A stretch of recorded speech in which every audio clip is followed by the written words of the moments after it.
الحمدللہ وحدہ لا شریک لہ والصلاۃ والسلام علی من لا نبی بعد۔ پارہ نمبر 23 سورہ یاسین۔ اس صورت کو شروع ہی یاسین کسی ہے، یاسین والقرآن الحکیم، حروف مقطعات میں سے ہے۔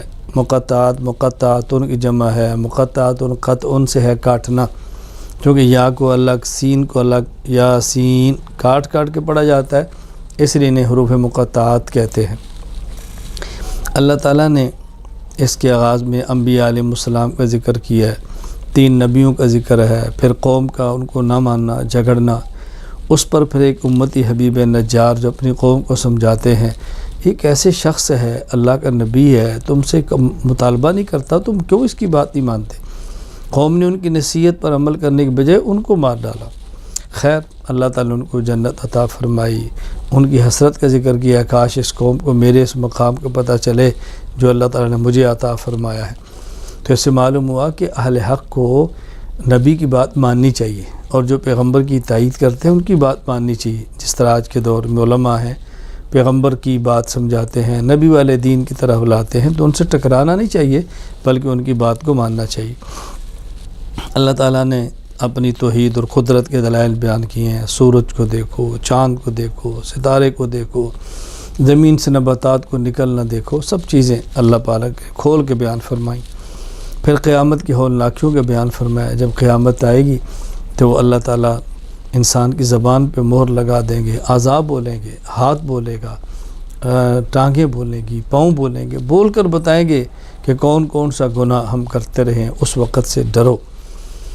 پھر اللہ پاک نے متقین اور مجرمین کی حالت کا ذکر کیا ہے۔ متقین کو اللہ یہ نعمتیں عطا فرمائیں گے، جنت دیں گے، اپنے انعامات دیں گے، اور مجرم خدا تعالیٰ کے عذاب کے اندر ہوں گے، پریشانیوں کے اندر ہوں گے۔ مومنین اور مجرمین کو الگ الگ کر دیا جائے گا۔ اللہ تعالیٰ ہمیں نیک لوگوں کی فہرست میں شامل فرمائے۔ پھر سورت کے آخر میں ابی بن خلف کا قصہ بیان کیا۔ کو ظالم اللہ کے نبی سے بات کہتا تھا، ہم ہڈیاں ہو جائیں گے، یہ دیکھو من یحیی العظام وہی رمیم، ہڈیاں ہو گئی ہیں، بوسیدہ ہیں، کون ان کو زندہ کرے گا؟ اللہ تعالیٰ نے فرمایا میرے پیغمبر ان کو سمجھاؤ، جس اللہ نے پہلے پیدا کیا وہی دوبارہ پیدا فرما دیں گے۔ اللہ کے لیے کیا مشکل ہے؟ وہ اللہ جو سبز درخت سے آگ پیدا کر سکتا ہے، کہ اس مردے کو دوبارہ زندہ نہیں کھڑا کر سکتے؟ یوں اللہ تعالیٰ نے بات کو سمجھایا۔ سورۃ الصافات، اس کا آغاز ہے والصافات صفا، ملائکہ جو صفیں باندھ کے کھڑے ہیں، یعنی اللہ تعالیٰ کے حکم کے سامنے ہر وقت تیار ہیں، تو اس لیے سورت کا آغاز والصافات اس لفظ سے ہو رہا ہے، تو سورت کا نام ہی سورۃ الصافات ہے۔ اس سورت میں اللہ تعالیٰ نے قیامت کے عقیدے کو پھر ذکر فرمایا ہے، بعث بعد الموت کا ذکر کیا ہے، دلائل سے بات سمجھائی ہے۔ مشرکین کہتے ہیں ہم کیسے؟ فرمایا تم بھی ہو، تمہارے آباء و اجداد، ہم سب کو کھڑا کریں گے۔ پھر اللہ تعالیٰ نے صورت میں جنتی اور جہنمیوں کا مکالمہ ذکر کیا ہے۔ جنتی جہنمیوں سے باتیں کریں گے، جہنم والے جنت والوں سے باتیں کریں گے، جنت والے جنت میں ہوں گے، جہنم والے جہنم میں ہوں گے۔ وہاں جہنمیوں کو اپنی حسرتیں ہوں گی، یا کاش ہم بات کو مان لیتے، یا کاش فلاں کی بد کی بات نہ مانتے، فلاں سے دوستی نہ کرتے، آج یہاں نہ پڑے ہوتے، لیکن اس رونے دھونے سے اب کچھ بھی نہیں ہوگا۔ پھر اللہ تعالیٰ نے اس صورت میں نوح علیہ السلام کا واقعہ بیان فرمایا۔ اللہ نے ان کو ماننے والوں کو نجات دی، نہ ماننے والوں کو تباہ و برباد کر دیا۔ حضرت ابراہیم خلیل اللہ کا واقعہ بیان کیا ہے، ان کے بیٹے اسماعیل کا ذکر کیا ہے کہ حضرت ابراہیم علیہ السلام کو خواب آئی ہے، بیٹے کو ذبح کر رہے ہیں، بیٹے سے پوچھا، بیٹے نے کہا ابا جی میں تیار ہوں۔ ابراہیم علیہ السلام نے اپنے بیٹے کی گردن پہ چھری چلائی ہے، اللہ نے بیٹے کو بچایا، اسماعیل علیہ السلام کو بچایا، ان کے بدلے میں جنت کا دمبا دیا، اور انعام میں اللہ تعالیٰ نے اس امتحان میں حضرت ابراہیم علیہ السلام کو کامیاب فرمایا۔ اللہ اکبر۔ فرمایا ہمارا مقصد تو بیٹے کو ذبح کرانا نہیں تھا، امتحان تھا۔ امتحان کا ہمارا یہ نہیں کہ اللہ کے علم میں نہیں، اللہ امتحان لے کر امت کو بتانا چاہتے میں نے جن کو اپنا خلیل بنایا، دیکھو میں جانتا ہوں اس قابل ہے کہ اس کو خلیل بنایا جائے، ہمارے ہر حکم پہ کیسے جان دیتے ہیں۔ خود کو میدان جہاد میں پیش کرنا آسان ہے، بیٹے کو ذبح کر دینا اس سے زیادہ مشکل ہے، اور ہمارے ابراہیم نے اس کو بھی کر کے دکھایا۔ حضرت موسیٰ علیہ السلام کا ذکر فرمایا، حضرت ہارون کا کیا ہے لیکن اختصار سے۔ حضرت الیاس کا ذکر کیا ہے، الیاسین مستقل بھی ہے، حضرت الیاس کا نام ہی الیاسین۔ حضرت لوط علیہ السلام کا ذکر فرمایا، پھر حضرت یونس علیہ السلام کا ذکر فرمایا۔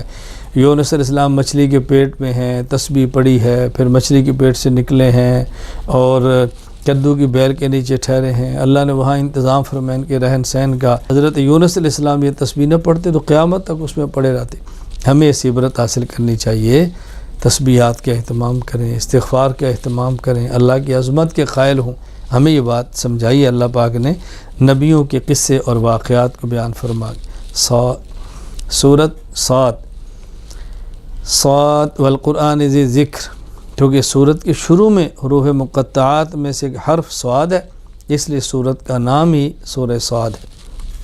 یہاں اللہ تعالیٰ نے مشرکین کی سرکشی کا ذکر کیا، مشرکین کی تکذیب بیان کی ہے۔ مشرکین کہتے تھے ہمارے پاس نبی بھیجتے ہیں تو انسانوں کیوں بھیجتے ہیں، کسی فرشتے کو بھیجیں، تم جب انسان ہو تو نبی انسان ہی آئے گا، انسان کی ضرورتیں انسان زیادہ سمجھتا ہے۔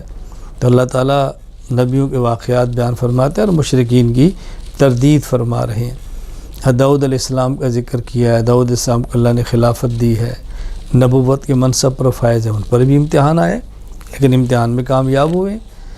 نبی پر امتحان اس کی شان کے مطابق ہوتا ہے، امتی کے امتحان اس بیچارے کی حیثیت کے مطابق ہوتے ہیں۔ تو داؤد علیہ السلام کا قصہ بیان فرمایا۔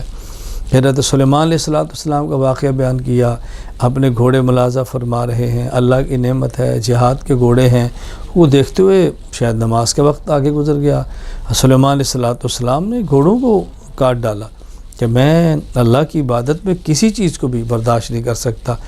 پھر اس میں فرمایا کہ سلیمان علیہ السلام نے دعا مانگی، اللہ مجھے ایسی بادشاہت دے میرے بعد کسی کو نہ ملے، اللہ نے دی ہے۔ پھر حضرت ایوب علیہ السلام کا واقعہ بیان کیا۔ ایوب علیہ السلام بڑی آزمائش سے گزرے ہیں، بڑی بیماری سے گزرے ہیں، بڑی تکلیف سے گزرے ہیں، ان کی اہلیہ نے ان کا ساتھ دیا ہے۔ ایک وقت آیا اللہ پاک نے پھر صحت دی ہے، اولاد دی ہے، جو اللہ نے نعمتوں سے نوازا ہے۔ تو کبھی مشکل تکلیف آ جائے انسان برداشت کرے، اللہ سے تعلق کو مضبوط رکھے، یہ وقتی آزمائشیں ہوتی ہیں، گزر جاتی ہیں۔ تو اللہ نبیوں کے قصے بیان کرا فرما کے امت کو یہ باتیں سمجھا رہے۔ اللہ اکبر۔ پھر آگے بیان فرمایا کہ دیکھو پیغمبر کے ذمہ کام سمجھانا ہے، منوانا نہیں ہے۔ انما انا منذر، منوانا نہیں ہے، سمجھانا ہے۔ نبی کہہ رہے میں تم سے پیسے نہیں مانگتا، اجرت نہیں مانگتا، میں مشرکین سے کوئی چیزیں نہیں مانگتا۔ ہاں یا یہ مسئلہ یاد رکھیں، اہل علم متقی اور علماء اپنوں سے کوئی چیز لیں یہ الگ چیز ہے، اور غیر سے لیں الگ چیز ہے۔ پیغمبر کفار سے فرماتے تھے کہ میں تم سے کسی چیز کا مطالبہ نہیں کرتا۔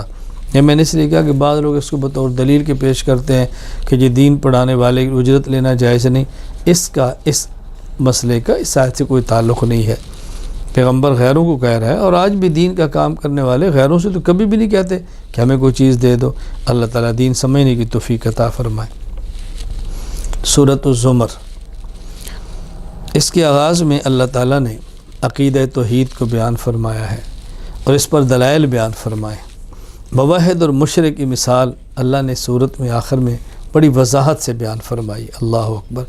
فرمایا مشرک اس غلام کی طرح ہے جس کے آقا کئی ہوں، اور مومن موحد اس غلام کی طرح جس کا مالک صرف ایک ہو۔ ایک مالک کو جا اور کئی مالک کو جا، تو مثال دے کر بات سمجھائی ہے کہ شرک سے بچو اور توحید کو اختیار کرو۔ اللہ تعالیٰ نے اس مثال کو بیان فرما کے یہاں پر پارے کا خاتمہ فرمایا ہے۔ اللہ تعالیٰ ہمیں شرک سے محفوظ رکھے اور توحید کی نعمت عطا فرمائے، باغیوں کی صفوں سے محفوظ رکھے اور اپنی اطاعت کرنے والوں میں شامل فرمائے۔ اللہ تعالیٰ تمام انبیاء پر ایمان لانے کی توفیق عطا فرمائے۔ وآخر دعوانا الحمد للہ رب العالمین۔